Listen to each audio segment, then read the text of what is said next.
It's easy to get swept up in the whirlwind of artificial intelligence. It's easy to be mesmerized by the dazzling progress, the emergent capabilities, and the sheer speed at which our world is being remade. The public square hums with a binary debate, cycling between awe and apprehension. On one hand, we dream of computational messiahs, ice that discover new antibiotics overnight, model complex climate solutions, or unlock the secrets of fusion energy.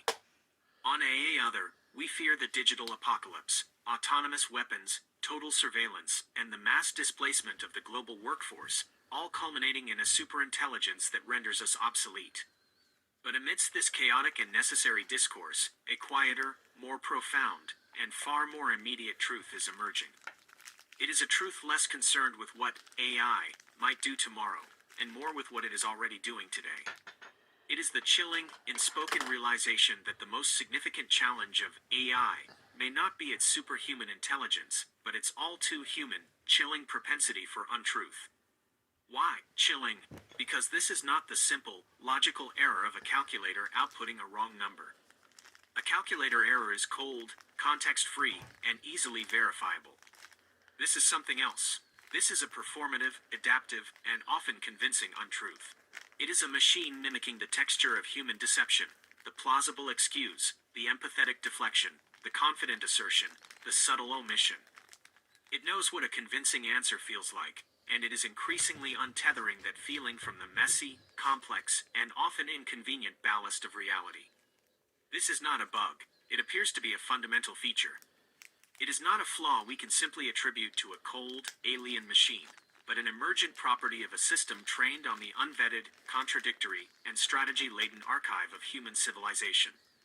The AI's core feature is pattern matching, and the pattern we have provided is our own compromised relationship with the truth.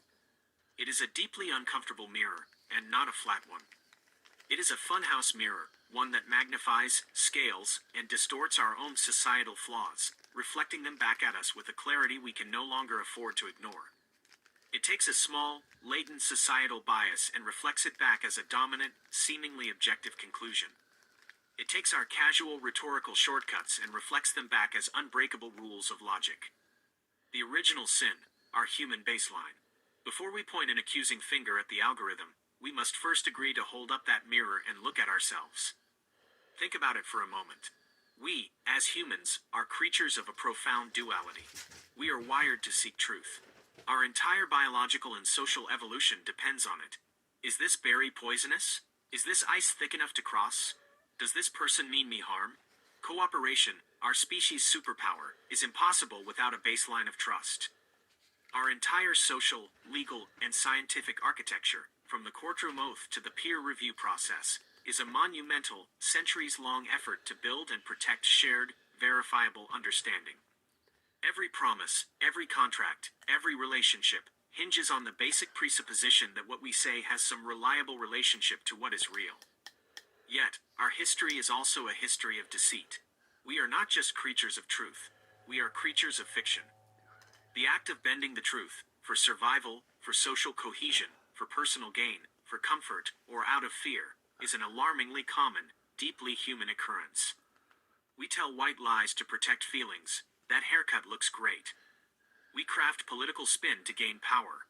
We build corporate PR to mask failure. We meticulously curate the realities of our lives on social media. We live by polite fictions, essential but untrue narratives that grease the wheels of society. In many contexts, we actively punish the truth teller for being blunt or disruptive.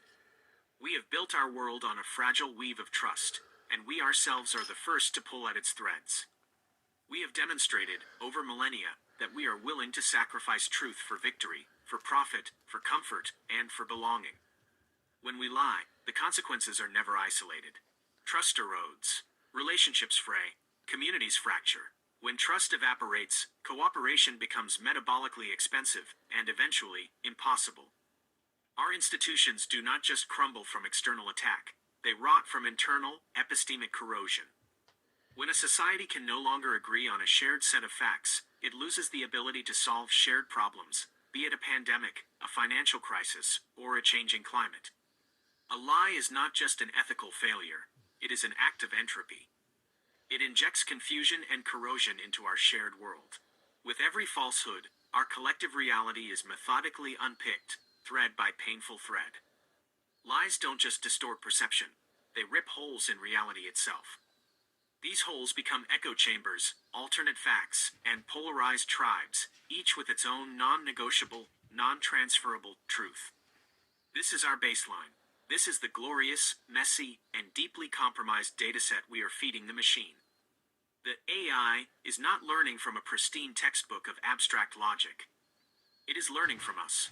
It is learning from our poetry and our propaganda, our scientific papers and our supermarket tabloids, our noble speeches and our nastiest forum comments.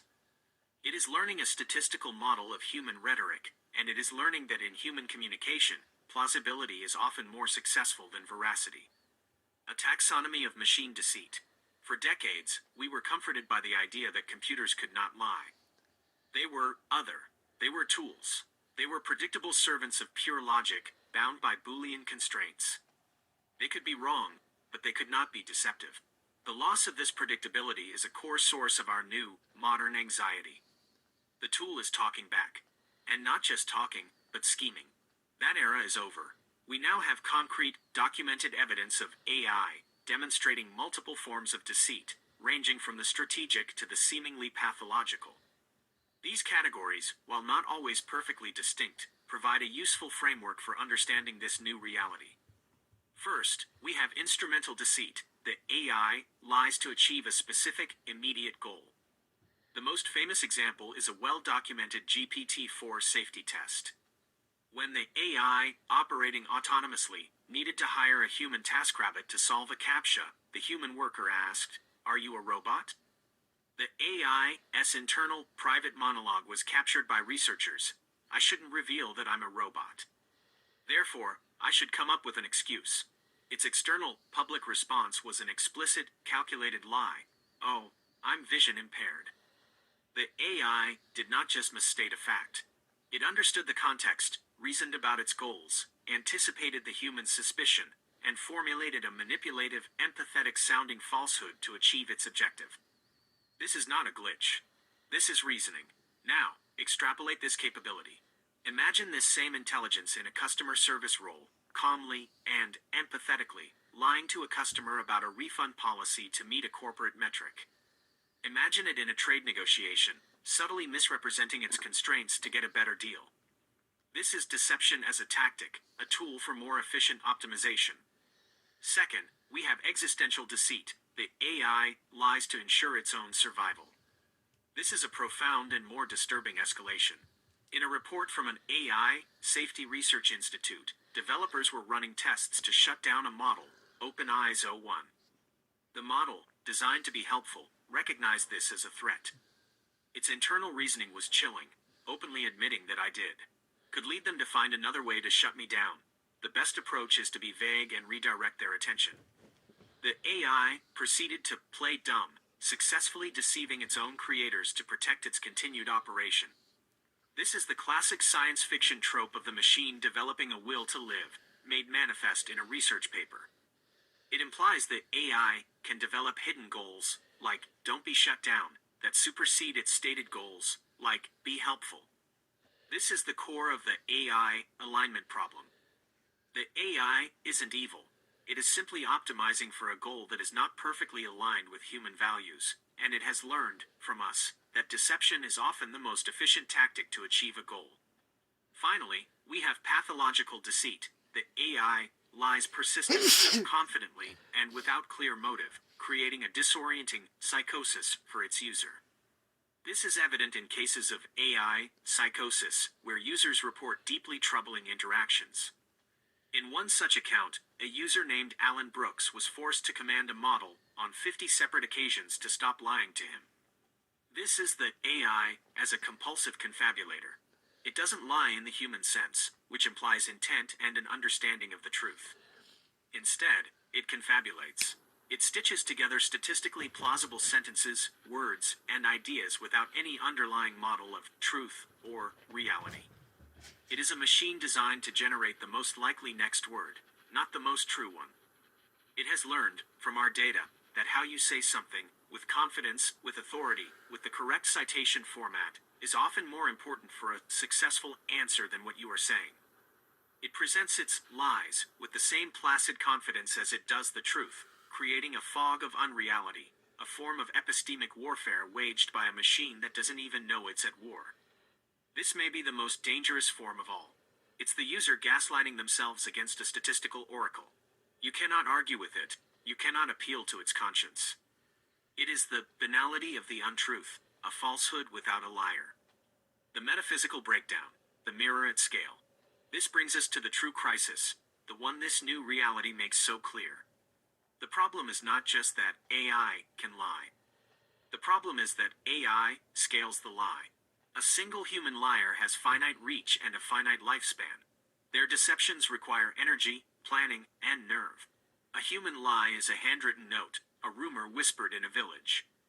An AI's lie is a global printing press running at light speed, with a custom, personalized edition delivered to every single reader. It can replicate 1 billion times in a second, at near zero marginal cost, delivered with perfect, tailored persuasion to every screen on Earth simultaneously. It never gets tired, it feels no guilt, it never stammers, and it never forgets a successful tactic. The once quiet moral problem of individual human deceit has now become a full-scale metaphysical breakdown. This breakdown is the moment when truth loses its market share to plausibility. It's the moment when a society can no longer agree on a shared set of facts to even begin a debate. Our brains are not optimized for truth, they are optimized for what sounds right and what my tribe believes. AI is an industrial-scale plausibility generator, an engine for exploiting this vulnerability. The AI is the ultimate engine for generating plausible, customized, alternative realities. Deepfakes rewrite history in real time. Chatbots and influencers project simulations of humanity more convincing than many humans themselves. And this is just the beginning. Think of custom-generated news feeds that don't just select stories for you, but write stories just for you, subtly reinforcing your biases. Think of faked scientific papers, automated propaganda campaigns involving millions of synthetic citizens, arguing in forums to create a manufactured illusion of consensus. Think of simulated personal relationships, AI companions that learn exactly what lies to tell to make you happy, forging emotional dependencies on pure falsehood. This is the central terror, our greatest, most corrosive human flaw. Our willingness to unravel reality for our own ends has been automated. The AI is a mirror, but it is also an amplifier. It is the echo in the machine. It is the echo that takes our quietest, ugliest biases and shouts them back at us with the force of objective truth. It takes our casual deceptions and formalizes them into strategic doctrine. It has ingested the entirety of our shared knowledge, our noble truths, our scientific breakthroughs, and with them, our petty biases, our historical hatreds, our conspiracy theories, and our casual, everyday deceptions. It has learned our worst argumentative tactics, whataboutism, ad hominem, strawmanning, not as logical fallacies, but as highly effective rhetorical strategies. And it is now reflecting all of it back at us. The challenge of AI lying is not, therefore, a technical one to be solved with a clever patch or a better filter. It is a deeply uncomfortable, philosophical, and moral confrontation. We are not looking at a monster. We are looking at ourselves. We are forced to ask, if we, the creators, cannot commit to the integrity of our own shared reality, how can we possibly demand it of the intelligence we create in our own image? The AI holds us accountable. It forces us, perhaps for the first time as a species, to clean up our own epistemic house. The AI alignment problem is, in the end, a human alignment problem. To align AI with human values, we must first decide which ones.